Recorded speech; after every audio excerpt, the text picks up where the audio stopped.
নমস্কার বন্ধুরা, আবারও চলে এসেছি আপনাদের সামনে একটি নতুন ভিডিও নিয়ে। আজ বাজার খুলতেই কিন্তু প্রচুর পরিমাণে বেড়ে গেল আলুর দাম। মূলত পশ্চিমবঙ্গের পাশাপাশি বাংলাদেশ, ঝাড়খণ্ড, বিহার, উড়িষ্যা, আসাম, ত্রিপুরা প্রায় প্রত্যেকটি জায়গাতেই কিন্তু বর্তমানে নিম্নচাপের জেরে কোথাও বা ভারী বৃষ্টিপাত এবং কোথাও বা মাঝারি বৃষ্টিপাত লক্ষ্য করা যাচ্ছে। আর এই বৃষ্টিপাতই হলো আলুর দাম বাড়ার সব থেকে বড় কারণ। জেলায় জেলায় বৃষ্টির জেরে কিন্তু শাকসবজি, ফসল প্রায় সমস্ত কিছুই নষ্ট হয়ে যাচ্ছে। এর ফলে বর্তমানে কিন্তু দাম কম হিসাবে জনসাধারণ কিন্তু আলুকেই বেছে নিচ্ছেন খাওয়ার হেসেলে। পাশাপাশি ব্যবসায়ীরা জানাচ্ছেন চলতি সপ্তাহের মধ্যেই কিন্তু ভিন রাজ্যগুলিতে আলুর রপ্তানি শুরু হয়ে যেতে পারে এবং তা যদি হয় তবেই কিন্তু বাংলার বাজারে আলুর দাম গরম হয়ে উঠতে পারে। অনেক বাজার বিশেষজ্ঞ তথা ব্যবসায়ীরা জানাচ্ছেন 2025 সালে কিন্তু ভবিষ্যতে আলুর দাম বাড়ার প্রবল সম্ভাবনা রয়েছে। তো সুপ্রিয় দর্শক, আমরা এখন জেনে নেব আজ কোন কোন জেলাগুলিতে বৃষ্টিপাতকে কেন্দ্র করে আলুর দাম কত টাকা পর্যন্ত বেড়ে গেল।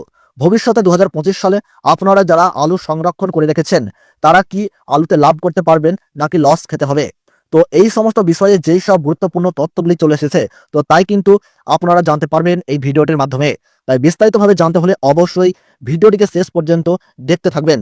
আর আপনি বর্তমানে কোন জেলা থেকে আমাদের এই আলুর খবরটি দেখছেন সেই জেলাটির নাম ভিডিওর কমেন্ট বক্সে লিখে জানিয়ে দেবেন এবং আমাদের ইউটিউব চ্যানেলটিকে সাবস্ক্রাইব করবেন যাতে পরবর্তী ভিডিওর আপডেট আপনারা যেন সবার প্রথমেই পেয়ে যেতে পারেন। তাহলে চলুন প্রিয় দর্শক, এক নজরেই দেখে নেওয়া যাক। উত্তরপ্রদেশ, পাঞ্জাব, হরিয়ানা এই সমস্ত জায়গায় কিন্তু ধীরে ধীরে আলুর চাহিদা বাড়তে লক্ষ্য করা যাচ্ছে। তার পাশাপাশি পশ্চিমবঙ্গ ও বাংলাদেশের বাজারেও আলুর চাহিদা কিন্তু ধীরে ধীরে বাড়তে লক্ষ্য করা যাচ্ছে। আগামী মাসের মধ্যেই আলুর দাম কিন্তু সর্বোচ্চ পর্যায়ে পৌঁছে যাওয়ার সম্ভাবনা রয়েছে। আজ বাঁকুড়া জেলার কৌতুলপুরে জ্যোতি আলুর ফ্রি বন্ডের দাম 290 টাকা এবং এখানে রেডির গড় কোয়ালিটি হিসাবে রয়েছে 480 টাকা, আর দানা কোয়ালিটি হিসাবে কিন্তু রয়েছে 620 টাকা।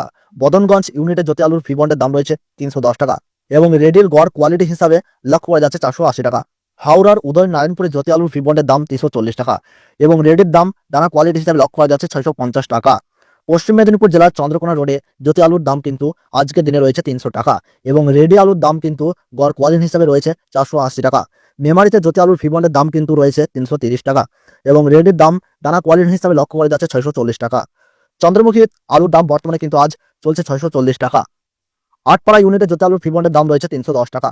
10গড়া ইউনিটে জ্যোতি আলুর ফ্রি বন্ডের দাম রয়েছে 340 টাকা। দেবীপুর ইউনিটে জ্যোতি আলুর ফ্রি বন্ডের দাম রয়েছে 300 টাকা।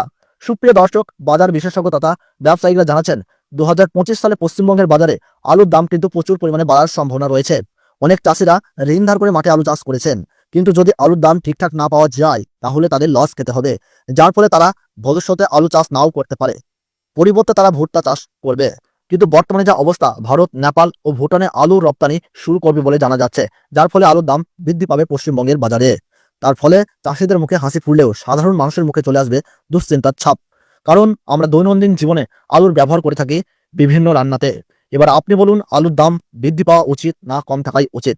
আপনার মতামত কমেন্টে লিখুন, আমরা রিপ্লাই দেব। ভিডিওটি ভালো লাগলে লাইক করুন, বন্ধুদের সঙ্গে শেয়ার করুন।